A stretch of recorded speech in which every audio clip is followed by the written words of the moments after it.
You're huddled in a vast stone chamber, the wind howling like a pack of wolves outside, and the air so cold it bites at your skin like invisible fangs. It's the dead of winter in a medieval castle where the walls are thick as ancient oaks, but they do little to keep out the frost. How did people survive the night without modern heaters or thick duvets? What secrets did they uncover to cheat the cold and live to see dawn? As we dive into this forgotten world, you'll discover tales of ingenuity, hardship, and surprising comforts that turned icy fortresses into havens of rest. Join me on this journey through history, where every stone has a story and every firelit night reveals the resilience of the human spirit. In the heart of medieval Europe during the 12th century, the great castle of Windsor loomed over the English countryside like a watchful giant. It was here, in the shadow of King Henry II's towering keep, that Sir Geoffrey of Ashford, a seasoned knight in his mid-40s, prepared for another unforgiving winter night. Geoffrey wasn't just any nobleman, he was a man forged in the Crusades, with scars from the Holy Land etched into his weathered face. But even he, with his tales of desert sands and blazing suns, dreaded the bone-chilling English winters that turned castle stones into blocks of ice. As the sun dipped below the horizon, painting the sky in hues of deep crimson and indigo, the castle's inhabitants began their nightly ritual. The great hall, a cavernous space with high vaulted ceilings and flickering torchlight, buzzed with activity. Servants scurried about, their breath visible in the frigid air as they stoked the massive hearths that lined the walls. These fireplaces weren't the dainty ones we see today. They were enormous, often built into the walls themselves, capable of devouring entire logs the size of a man's arm. The flames danced wildly, casting long shadows that played tricks on the eye, making the tapestries on the walls seem alive with mythical beasts in heroic deeds.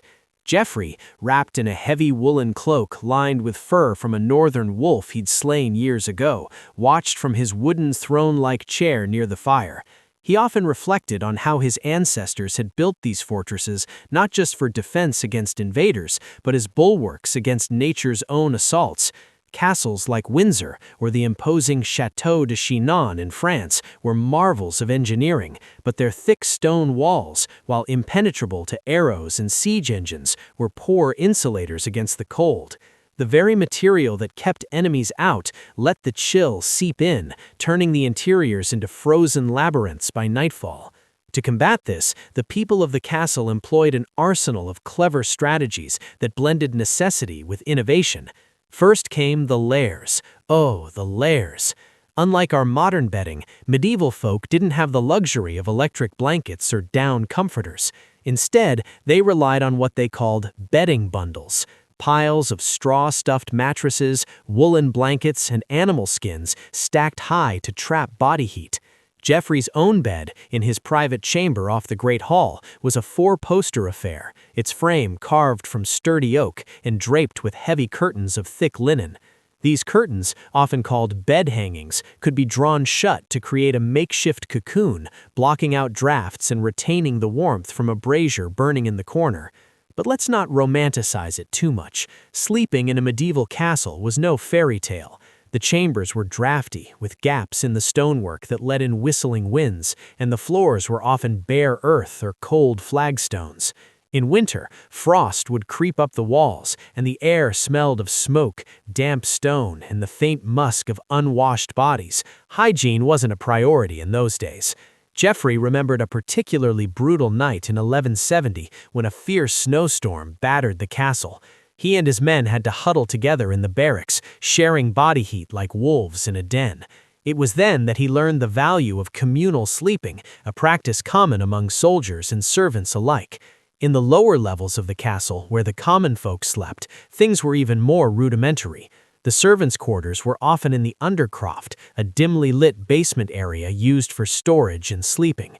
Here, rows of wooden pallets lined the walls, each covered with a thin layer of straw in a single blanket. To stay warm, they layered on every scrap of clothing they owned: tunics, hose, even hats and mittens. Some would wrap themselves in cloaks made from sheepskin or the hides of deer, which not only provided insulation but also a surprising level of comfort.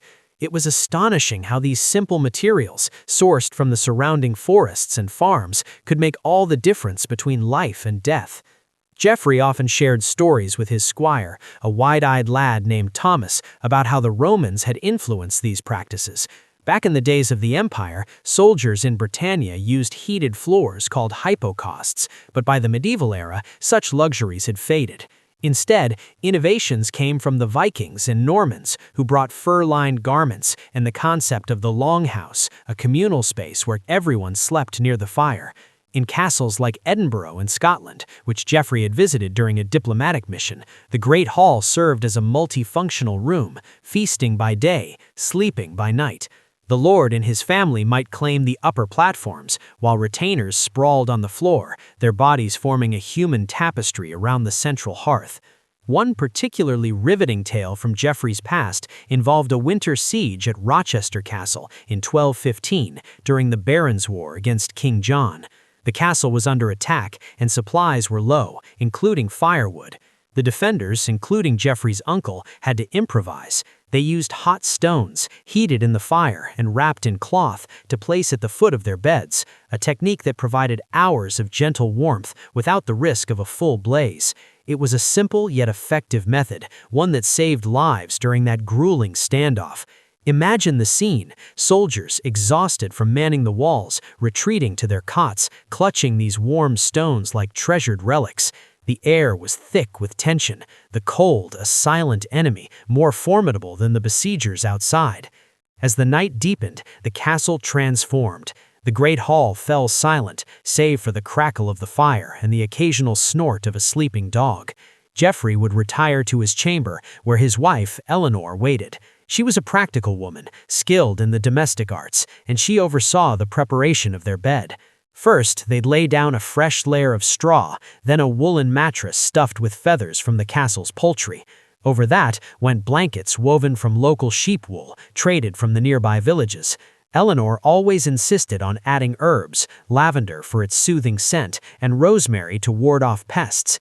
These natural additions not only made the bed more comfortable, but also helped mask the ever-present dampness. Yet, even with these precautions, freezing to death was a real threat. Historical records from monasteries like those in Canterbury revealed chilling accounts of people succumbing to the cold in unheated rooms. In 1348, during the Black Death, weakened survivors in castles across Europe struggled through harsh winters, their immune systems battered. But the resilient ones adapted. They drank warm ales and meads before bed, which provided a temporary boost to their body heat, and ate hearty stews made from root vegetables and preserved meats to build internal warmth. Geoffrey's mind often wandered to the broader world of medieval sleeping habits. In the warmer climes of Spain, castles like the Alhambra incorporated Moorish designs with intricate tilework and courtyards that captured sunlight, making them far less frigid. Meanwhile, in the frozen north of Scandinavia, people in structures like the Danish hill forts used turf roofs and thick thatch to insulate against the Arctic blasts.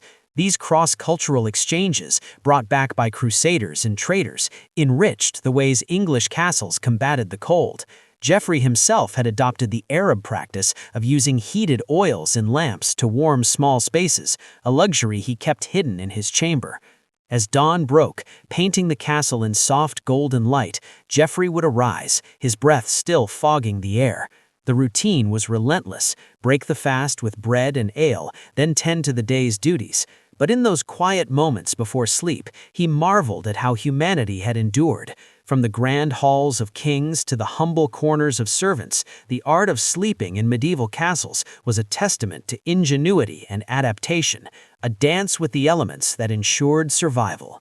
And so, as we continue this exploration, let's delve deeper into the forgotten corners of history. What other secrets did these stone giants hold? How did children and the elderly fare in such conditions? Stay with me, and we'll uncover more astonishing tales, from the lavish beds of royalty to the makeshift nests of the common folk, all while drifting through this relaxing voyage into the past.